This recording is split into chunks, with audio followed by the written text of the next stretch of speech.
issue. Mark 15 and 28.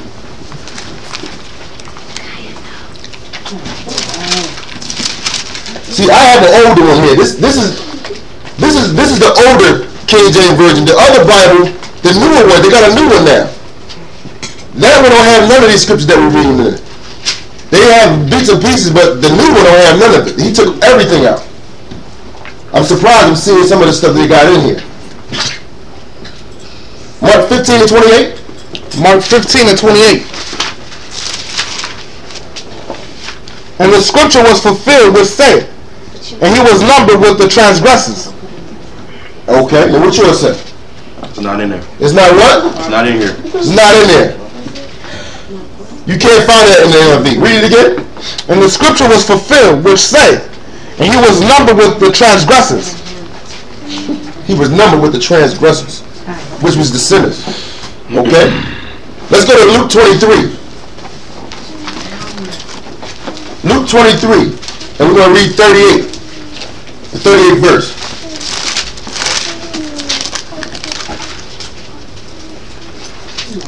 And we're going to go back to Acts. Luke 23 and 38. Luke chapter 23 verse 38. And a superscription also was written over him in letters of Greek and Latin and Hebrew. What's yours say? There was a written notice above him. Man. Let's go to Acts 2 and 27. Read it out loud. Acts 2 and 27. This is totally different here. Check out what this verse says. Again, we're reading from the King James Version Bible, and we're comparing it to the NIV Bible. Acts 2 and 27. Because thou wilt not leave my soul in hell. Because thou wilt not what? Leave my soul in hell. In hell. What does the NIV say? When the people heard this, they were cut to the heart and said to Peter and the other apostles, brothers, what shall we do? Acts 2 and 27? Oh, that's 37. Let's do it again. You read yours first. Acts 2 and 27. Because thou wilt not leave my soul in hell, neither wilt thou suffer the Holy One to see corruption. I just want that first part. Read the first part. Because thou wilt not leave my soul in hell. So the topic is hell. What you want to say? Because you will not abandon me to the grave. You will not abandon me to the grave. Okay? They changed hell. They hell, man. Let's go to Luke 24 and 1.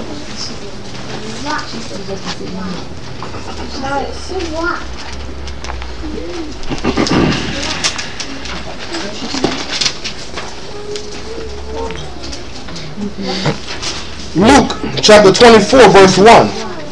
Now upon the first day of the week, very early in the morning, they came unto the sepulchre, bringing the spices which they had prepared, and certain others with them. And certain others with them. What you want to say? On the first day of the week, very early in the morning, the women took the spices they had prepared and went to the tomb. Who was with them? Let's go and talk about grace. What they changed about grace. Let's go to Romans the 11th chapter.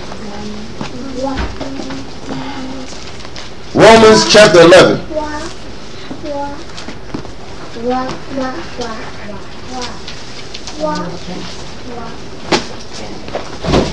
Romans 11 and 6. Romans chapter 11 and 6. And if by grace, then is it no more of works. Otherwise, grace is no more grace. But if it be of works, then is it no more grace. Otherwise, work is no more work. What you want to say? And if by grace, then it is no longer by works. If it were, grace would no longer be grace. The whole other part got taken out. So you thinking that you don't have to do one without the other. You can just do work, and you know, or you can just have. You can just do. You don't have to have faith. You don't have to have. They all correlate with each other. You have to have. In order for you to receive grace, you have to have faith. It works. In order for you to have works, you must have faith. Okay, that's where grace comes in at. I'm I'm just trying to point out the most important ones, okay? Let's go to Revelations 1 and 11.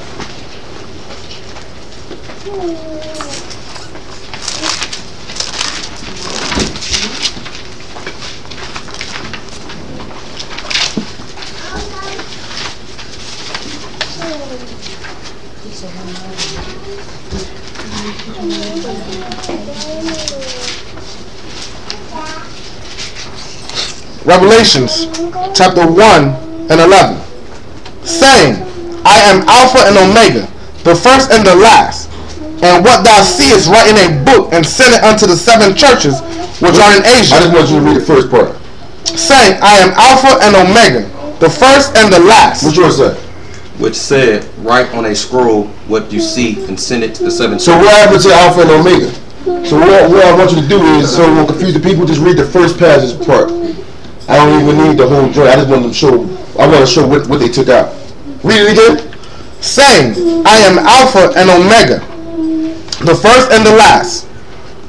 Go ahead. Read yours. Which said, write on a scroll what you see. No Alpha and Omega. No first or last. So you don't know Christ was the firstborn. He was the firstborn creature. That's why it says beginning and the end. He's been here. 1 Corinthians 10 and 28.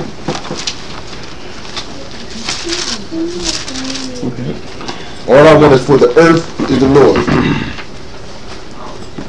1 Corinthians 10 and 28. 1 Corinthians chapter 10 verse 28.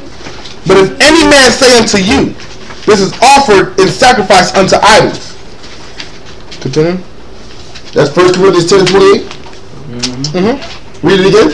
But if any man say unto you, this is offered in sacrifice unto idols, eat not for his sake that showed it, and for conscience sake, for the earth is the Most High's and the fullness thereof. Go ahead. So we see that it says, for the earth is the Lord's, right? It's the Most High's, right? Now, let's see what yours said. But if anyone says to you, this has been offered and sacrificed, then do not eat it, both for the sake of the man who told you, and for conscience sake. That don't make sense. It has nothing to do at all with the King James Version at all. Let's go to Hebrews 3 and 6.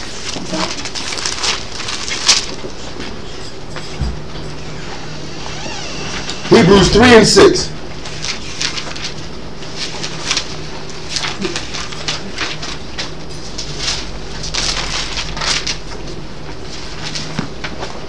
Hebrews chapter 3 verse 6. But Christ as a son. As a what? As a son. Go ahead. Over his own house. Over his what? His own house. What yours say?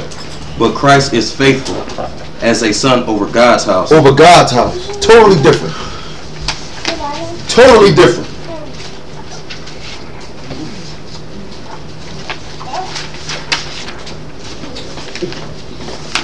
You think these guys is waiting for Christ to come back? You gotta be kidding me.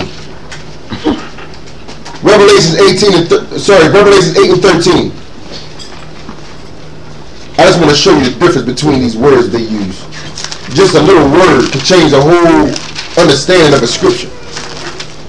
Revelation 8 and 13. Revelations chapter 8 verse 13.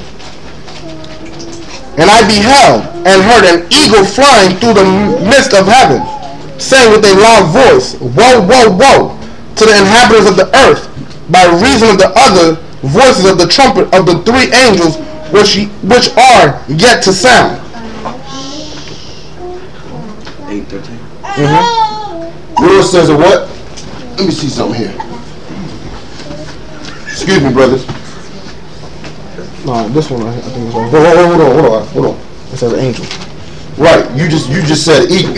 Oh, I said angel. So you messing that up. I'm messing that up. Let's get it right. I'll read it. Yeah, let's get it right now. And I beheld and heard an angel. A what? An angel. Okay, what do yours say? As I watched, I heard an eagle. An eagle. How can you say an eagle? Say it again. And I beheld and heard an angel flying through the midst of heaven. It says an angel flying through the midst of heaven. What did the NIV Bible say? As I watched, I heard an eagle that was flying in mid-air. How can you hear an eagle flying in the middle of the air? Let's go to Ephesians 5 and 9. Man, you was